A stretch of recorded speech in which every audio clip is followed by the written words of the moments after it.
Boar management. A boar has far more influence in a herd than the average sow.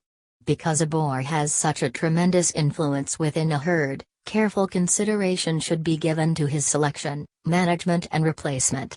On many farms, productivity and profitability are reduced because too little consideration is given to developing a suitable breeding program to utilize boars to their full potential. Selection of boars. A boar must possess both the genetic potential to improve the performance of his progeny, and the physical soundness to remain an active breeder. Final selection for young boars can be carried out when they complete their performance testing between 20 and 30 weeks of age. Conformation and physical soundness. Particular attention should be given to the boar's legs and feet as they are subjected to considerable strain during mating. Any sign of weakness at this early age could signal a serious problem at a later date. Make sure that his toes and pasterns are not long, weak or misshapen. When he walks, he should move freely, without any sign of stiffness or lameness. The testes should be normal in shape and size, even, and free from defects. While the width of the testes is directly related to total sperm output, it is not a true indication of the libido or sexual activity of the boar. Physical contact. Recent research has shown that up to about 30 weeks of age, young boars need contact, particularly physical contact, with other pigs in order to develop high serving performance. After puberty, it is important to house boars near female pigs to maintain courting and serving behavior. These females can be either estrus or non-estrus gilts or sows but must be housed next to the boar pen. Boar-sow ratio. This is usually 1 boar per 20 sows with supervised hand mattings, but in small herds or under extensive conditions, the ratio could be between 15 and 18 sows per boar. This is only a guide for determining the number of boars required. Actual boar requirements would have to be determined for each herd, based on the number of sows to be mated in a given period and the boar's replacement age. Where double or triple mattings are practiced, boar requirements are based on the number of sows to be mated per week. With batch farrowing, the number of boars required will depend on the batch sizes selected. Obviously, where artificial insemination is utilized, fewer boars are required. Mating management. While the age at which a young boar can first be used varies between breeds and individuals, the general rule is that a young boar should not be used for service until he is at least 28 to 30 weeks of age. Boars used at too early an age may have their working life considerably shortened and their breeding ability impaired. Time of mating. Mating is best carried out in the early morning before feeding. Serving on a full stomach can impose unnecessary strain. Also, the boar is more active in the early morning, particularly during hot weather. The actual number of services and their timing is dictated by whether estrus detection is carried out once or twice daily. 2 services 12 to 18 hours apart usually give better results than either a double service 24 hours apart, or a single service. Triple services can be used if litter size is considered to be low. Plan the third mating for about 12 hours after the second. Mating routine. It is preferable to take this out to the boar, as she normally assumes the major role in searching out the male. This initial contact is important in replacing the social contact behavior with the sexual behavior sequence. Also, shifting the boar can excite him and make him difficult to control. However, if a specialized mating pen is made available, the boar will become accustomed to the routine, but ensure that the boar is placed in the pen and the sow is brought to him. Service crates can be used where small sows or gilts have to be mated to a much heavier boar, but their success varies and depends a good deal on the attitude of the boar. Mating behavior. When a sow is introduced to a boar, the boar will approach her, emitting characteristic grunts. She may run from him and he will follow, continuing to grunt, grinding his teeth and producing foaming saliva. He may urinate frequently. He attempts to make contact with her, and if she stops he may nose her flank quite forcefully, sniff the anogenital region and her head, and then attempt to mount. If the sow responds by adopting the mating stance, standing immobile, Back arched with ears cocked, it is a signal to the boar that she is receptive and he will mount and copulation will occur. Ejaculation is signaled by tightening and relaxing of the anal sphincter and should last at least 3 minutes. If any less than that, the mating should be considered doubtful. The boar signals the end of copulation by dismounting. Supervision. Assistance at mating is seldom necessary, but it is important that they be supervised to ensure that a satisfactory service does occur. When the sow is introduced to a boar and it is obvious that she will not stand, she should be removed as quickly and quietly as possible. It is not advisable to leave a sow unattended with the boar. There is the risk of causing serious injury to a sow, especially with a very aggressive boar. Correct management of a boar is more important than for any other class of pig. Viciousness in boars is often caused by bad handling and can be a constant source of danger. Staff should undertake industry training, such as Pro Hand, for the professional handling of pigs. Once a successful service has taken place, the sow should be removed and placed in a pen on her own. Workload.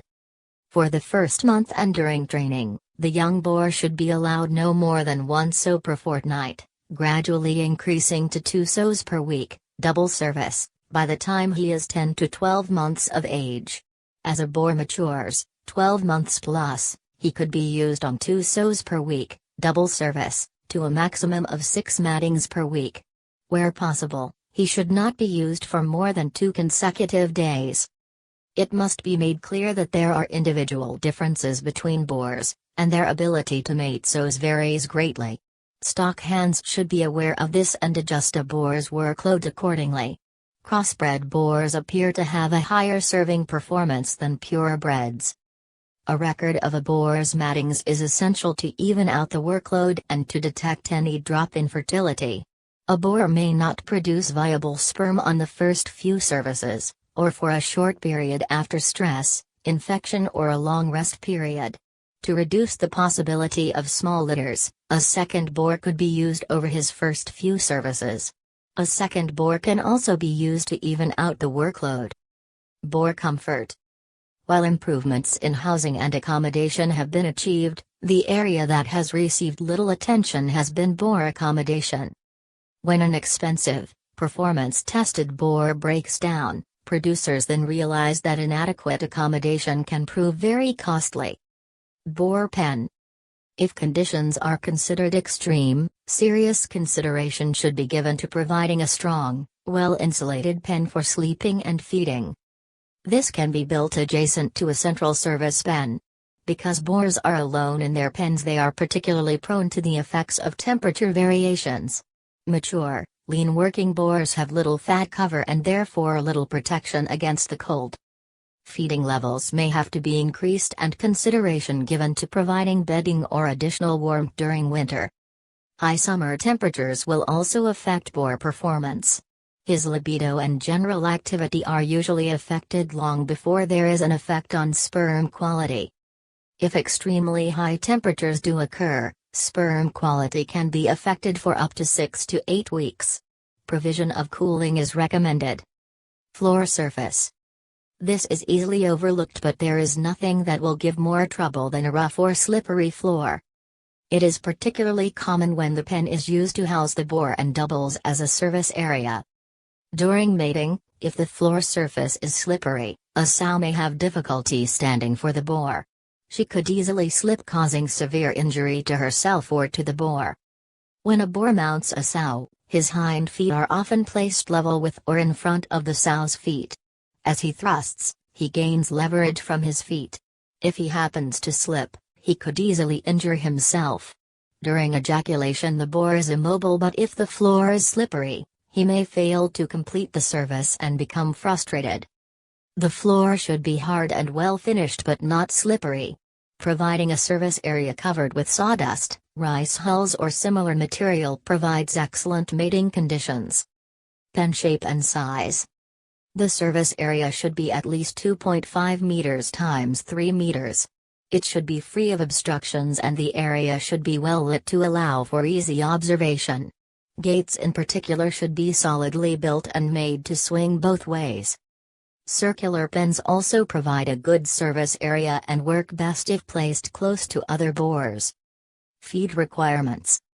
Boars are usually fed between 2.0 and 3.0 kilograms of a balanced diet containing 0.55% available lysine, and a digestible energy, DA, of 12.5 to 13.5 megajoules per kilogram, mj/kg. The amount fed depends on the age, weight and the amount of work the boar is doing. Supplementing the diet with omega-3 fatty acids can improve sperm quality and production, resulting in improved fertilization and litter size. It is important that the boar be kept in a lean working condition and not allowed to become overweight and possibly lazy. Detusking.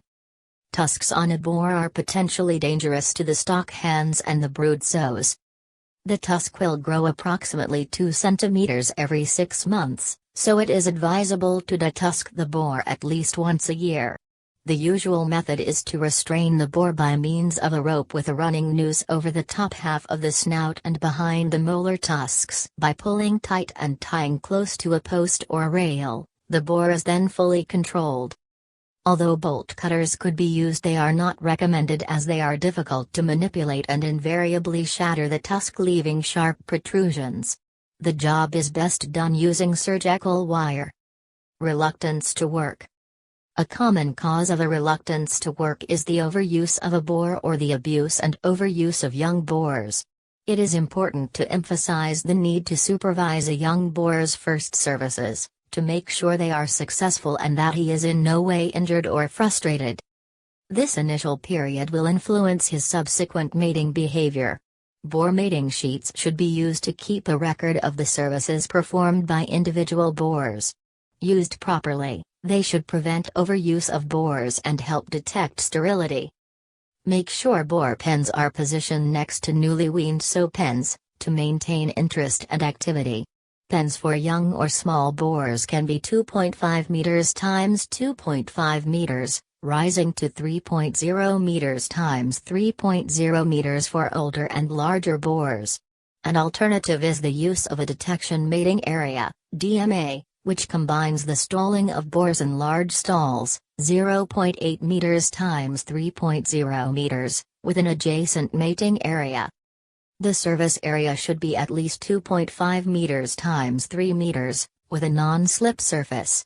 With slippery floors, sows may refuse to stand, which frustrates the boar, or he may slip, lose confidence and be reluctant to mount any further sows.